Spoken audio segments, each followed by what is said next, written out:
Hey there, Uniwarriors, EnnuiGoblin here, once again bringing to you the latest in Uniwar action. At long last, here we are at the Uniwarriors $1,000 solo tournament quarterfinals. What an exciting lineup of matches we have for you. We're going to get started with EVR1022 versus Kroeger. Later on, we will be looking at K versus Needle, so stay tuned for that as well. Taking a look at our two players here, EVR coming off a stunning upset in the round of 16 versus Phobos. Phobos certainly the heavily favored player of that matchup. And I mean, like, Phobos is the kind of player where it's pretty much widely accepted. If you can beat Phobos in a tournament, you can probably win any tournament. So EVR has already kind of proved that he is more than just an underdog at this point, but a viable candidate for the final round. And I mean, he didn't just beat Phobos in the last match as well. He took Phobos in 17 rounds on the first match and then extended the second one to 31. So he did lose that match, but only to take a nearly 15 round lead over a guy like Phobos just shows that he's here to really take that crown for this tournament and end up with that $500 as the final grand prize.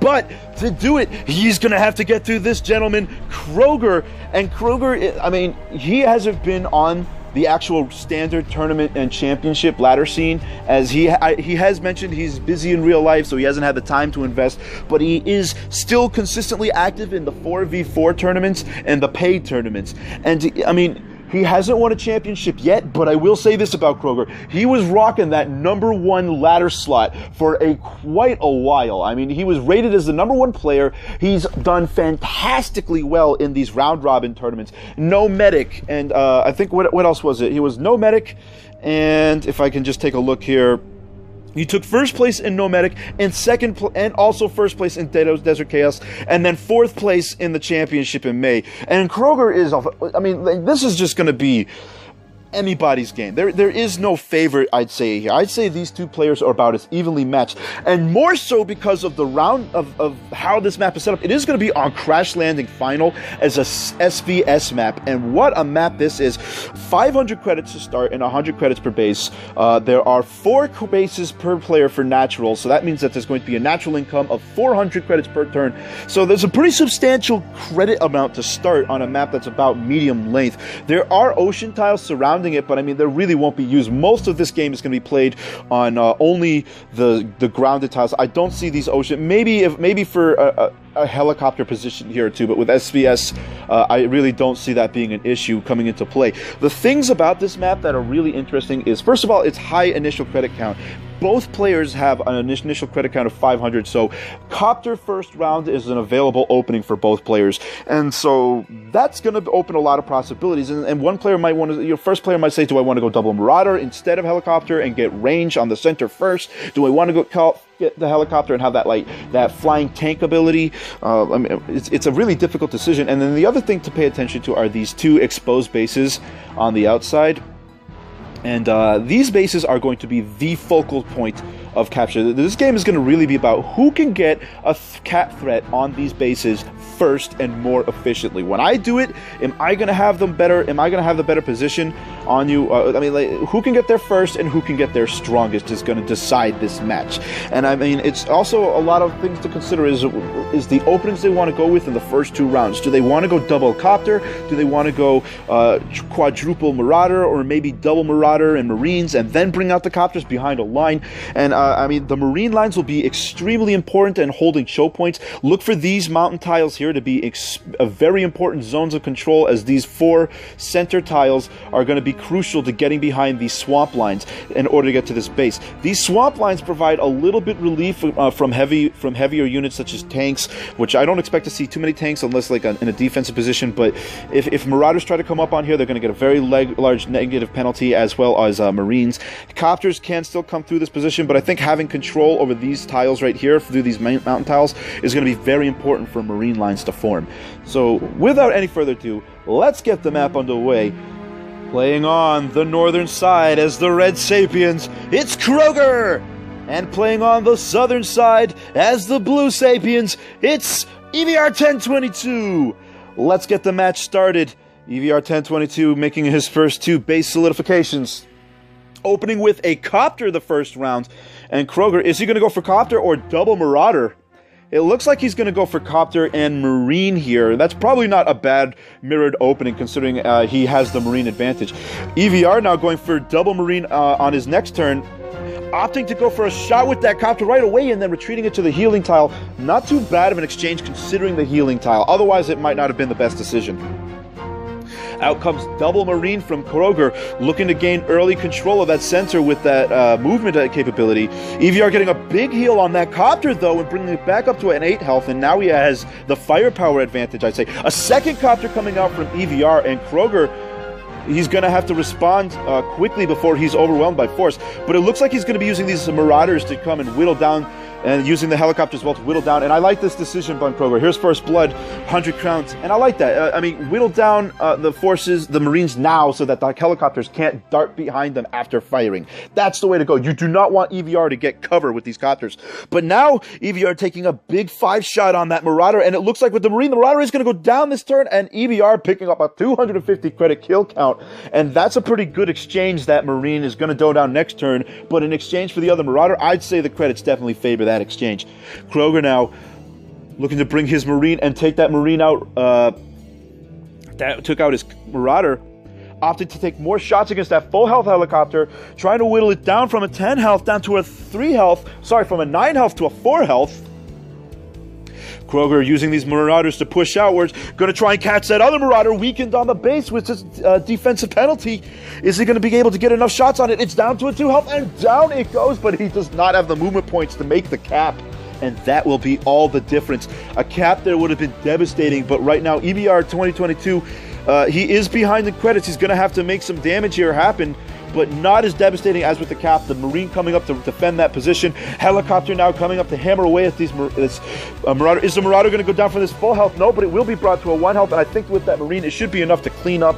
And EVR once again pulling ahead into the credit kill counts by 50 credits. And Kroeger now continuing to position his Marines around, denying EVR the ability to get up to that base pushing by defending it with 2 Marines. Meanwhile, big heals come down on that Marauder in the back. We see a push now from more Marines, and it looks like Kroeger's going for triple Marine on this play. And I like that. I think Marines is what he needs. He needs to be able to put up a defensive perimeter and then bring more copters. EVR now going to be able to take advantage of the fact that Kroeger's a little caught behind the center and make his push out to the center now. And it looks like he's going to be able to take that base. Is he going to go for the cap? No, but he is going to separate that Marine and Marauder from the Marine on the southern position. And now that Marauder is going to be able to get to the cap, and that is a very dangerous base capture threat from EVR1022. Catching this Marine, and the other Marine is going to go down, and now Kroeger only has that copter and a full health Marauder to defend against it. I don't think that will be enough. Kroeger now going to be focusing on that other exposed base. It is pretty exposed considering that there's only 2 Marines to guard it. And there comes the cap from Kroeger, but a very weakened copter. And I can't help but thinking that Kroeger was eyeing that base for another turn or 2 down the road. But this turn with only 3 health on the copter, I don't know if he'll be able to hold it. I mean, he does. I don't see that there is a 9 health copter, but is EVR going to be able to get it through that Marauder line? I'm not sure. It's not the worst base capture, but it's a little shaky since there's such a weakened unit on the base itself. EVR now going to be able to hammer at that Marauder in the bottom. Marauder in the bottom is going to go. Is EVR going to be able to get to that 3 health copter this turn though? Getting another shot onto that Marauder. 5 health still remains on it. Now 2 health. 8 health going to be able. Is the 8 health going to be enough to take out the 3 health copter? No, it is not, but there's still a 9 health copter, and down it goes from that 9 health Marauder, and so close. Up comes the tank to defend that position. EVR now making the base capture, and there is the GG, and wow, that was about as close as it could get. Well, I suppose maybe not because of this 9 health copter here at this position, but even so, what a match. All right, and if we take a look at our post-game analysis, like I said in the beginning, this was a match about who could take the stronger base capture threat, and clearly that ended up being EVR, just by virtue of he forced Kroeger to make a base capture attempt maybe a turn or 2 earlier than he would have wanted to. Because Kroeger, if he had had that copter with just 2 more health, this could have been an extended game for sure. Because then EVR would have gone for capture, and I think Kroeger could have gone to capture if the helicopter had survived. And then EVR, the one thing I noticed he did that I thought was a great play was instead of taking this copter and using it for the cap, he took the copter and put it up at this position to sever this Marine Marauder copter combo from being able to defend against this base position. And this base position is very exposed too. Look at all of these open spaces around it. It's really, really easy for these units to zip up, especially with a full health Marauder helicopter combo. So round 6 was definitely the turn to go for this.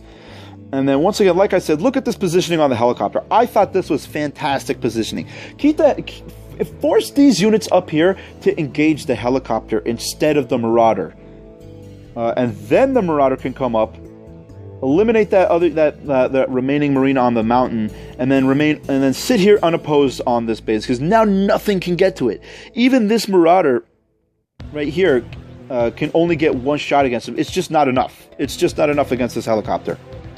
And then this base capture forced Kroeger. Kroeger says, well, I can't defend against this, so the only thing that I can do is to try and make a base capture threat of my own, but his helicopter's at 3 health.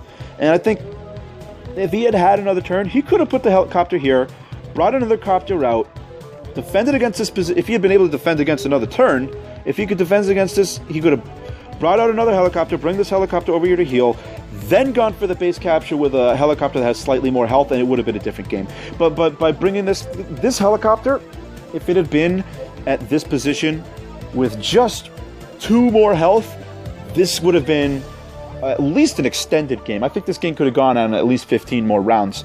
Sorry, not 15 more, but the 15 rounds total, if the capture had gone down. But as it was only a 3 health. He was forced to bring it out a little early, and that was that, and game is game. So well played to both. I think this is a fantastic series. For those of you who are wondering, why did Kroeger give up at round 7 instead of try to extend his rounds and win more at the next round? The other match in this series was also at round 7 when this happened. And this base capture attempt came much earlier in this game from EVR and the other. And so Kroeger realized that he's just not going to be able to bring... This game is going to end much earlier than any game he could win. And they're at a neutral position at 7. To come against the game at a winning position in 7 in less turns than the winning position is pretty much impossible, and I'm assuming Kroeger just wanted his time back, and I can't blame him for that. So that's all for now, guys. Kroeger and EVR, congratulations on a great match. EVR will be heading up and playing for the Final Series match for $500. Until then, this is EnnuiGoblin signing off.